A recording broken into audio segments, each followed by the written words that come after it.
Sourcefed Movie Club, how you doing? Happy New Year! My name is Devin Drake. I am the author of The Man of Nightstone, independent author. It is available at smashwords.com, link in the description down below. I thought I'd get the promotional plug stuff out of the way quickly. So, now that that's all done with, let's talk about one of my all-time favorite movies. I love Big Trouble in Little China. I saw this in the theaters as a kid, and oh man, I have nothing but good memories about this movie, really.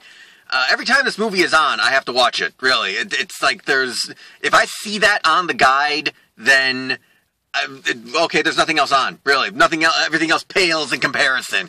I don't want to seem like I'm infatuated with this movie, but this movie did have an effect on me as a child, in that I think this movie, more than any other, first inspired me to get into martial arts.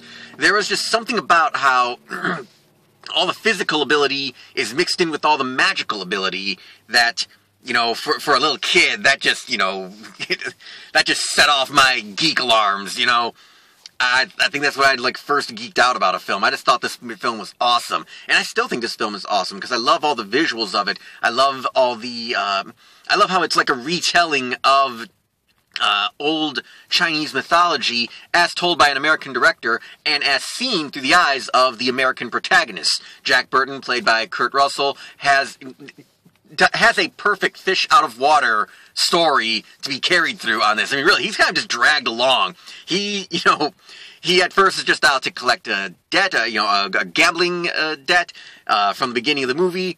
Then just gets caught up in the middle of a funeral, which turns into a gunfight, which turns into a martial arts brawl, which turns into his truck getting stolen by... They don't even show his truck getting stolen. They just show that, there's sorcerers coming out of nowhere, there's Lo Pan coming out of nowhere, and all the confusion, is thoroughly understandable. We, the American audience, really don't know what the hell is going on, really don't recognize any of the symbolism, and so we share in Jack's struggle to, try and figure out what's going on. Not really try and figure out what's going on, but just try and comprehend all these things that are happening around him.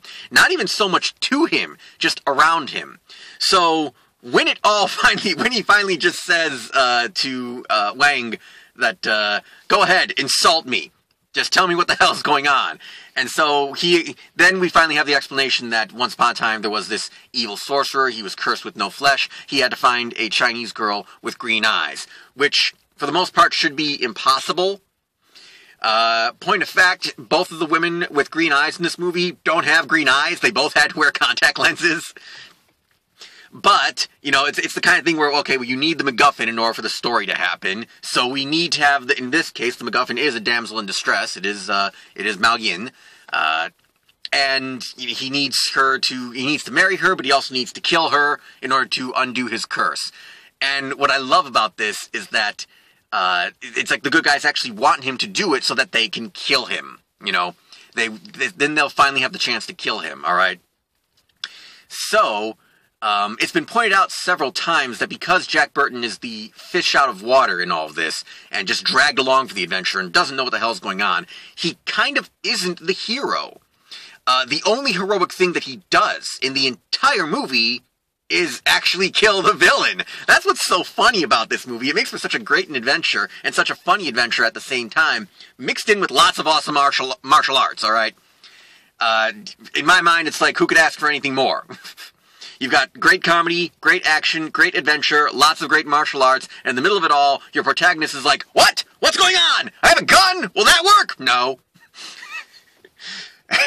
and Kurt Russell does it perfectly. He's just confused beyond belief and doesn't know what's going on until, like, at the very end, he at least knows one thing. He's the one with the super sharp reflexes that can kill Lo Pan, okay? That's his only skill, is that he's got the reflexes to snatch a throwing knife out of the air and throw it back at Lo Pan. So, the one thing he's good at is the one thing everyone underestimates him on. Or at least Lo Pan underestimates him on. Everyone else is estimating him fairly well as he has no martial arts, he has no strength, he has no magic, he has no wit, He doesn't have much of wit or strategy to him. So, And so his only skill pays off in the end because he is the man who kills Lo Pan. He does nothing else. It's not like he rescues the girl. It's not like he fights off the minions or the sorcerers or anything else. All he does is throw a knife through Lo Pan's brain and completely fucking saves the day in the process. That's what makes this movie so enjoyable. It makes it so much fun. Is that it is your, strictly speaking, it is your standard fish out of water hero's story, and yet the hero is such a fish out of water that he's barely heroic throughout the thing. He's trying, he's struggling, he doesn't know what's going on, but ultimately he makes do and is the man who saves the day. My favorite scene in this whole movie is how the opening scene sets up the rest of the movie. How the opening scene is the sorcerer Egg Shen, and how he introduces it all as Jack Burton is a hero, he deserves our respect, you leave Jack Burton alone. And we think, well, who's Jack Burton? He must be some type of badass who really saved the day or something. No, he's a bumbling idiot throughout the entire movie. And then, of course, the lawyer asks Egg Shen, can you just tell me how this all started? And then he holds up his hands. I wish I could do it right here. And just like he creates that arc of electricity right between his hands and says, see that? That was nothing. But that's how it always starts. Very small. Love that line. I absolutely love that line. Because when you think about it, that's how all storytelling starts. That's how everything in life starts. I mean, a human being starts as a few cells multiplying inside the mother's womb, all right? It starts very small. A story starts as just an idea inside the storyteller's brain. Starts very small. And if you nurture a life, a story, it grows to something extraordinary. It grows to something that still makes me smile decades later. I love this movie, and I highly recommend it. Easily give it a 9 out of 10, if not a 10 out of 10.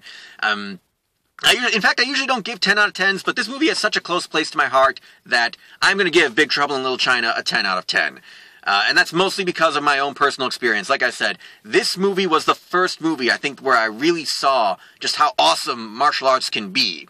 Bottom line, this is one of my favorite films, and it's always going to have a special place in my heart. So, Sourcefed Movie Club, thank you for choosing one of my favorite movies. Thank you for choosing great movies. I'm hoping to get back into doing more Sourcefed Movie Club reviews in the future, especially because, I want to keep plugging my book. That's, I'll just be honest about that. This is just one more way in which I can make people more aware about my writing. Again, The Man of Nightstone, link in the description down below to where you can purchase the ebook. Also, links to my Facebook and my Twitter and website and whatever else. Please leave a comment down below letting me know what you think of my review. Also, feel free to leave a comment down below on... Oh yeah, I was going to ask that. Just of anyone in general watching this movie.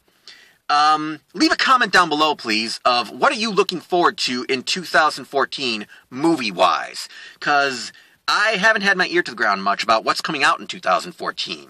The number one movie I'm looking forward to in 2014 is The Raid 2. And Sourcefed Movie Club, why haven't you done The Raid Redemption yet? Honestly, get on that movie. That is an awesome martial arts flick.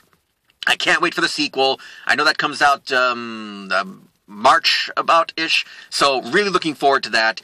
And if you want, leave a comment down below as to what movies are you looking forward to in 2014. Until then, my name is Devin Drake, SourceFed Movie Club. Thank you for choosing great movies. Keep on choosing great movies, and I'll see you next time on SourceFed Movie Club.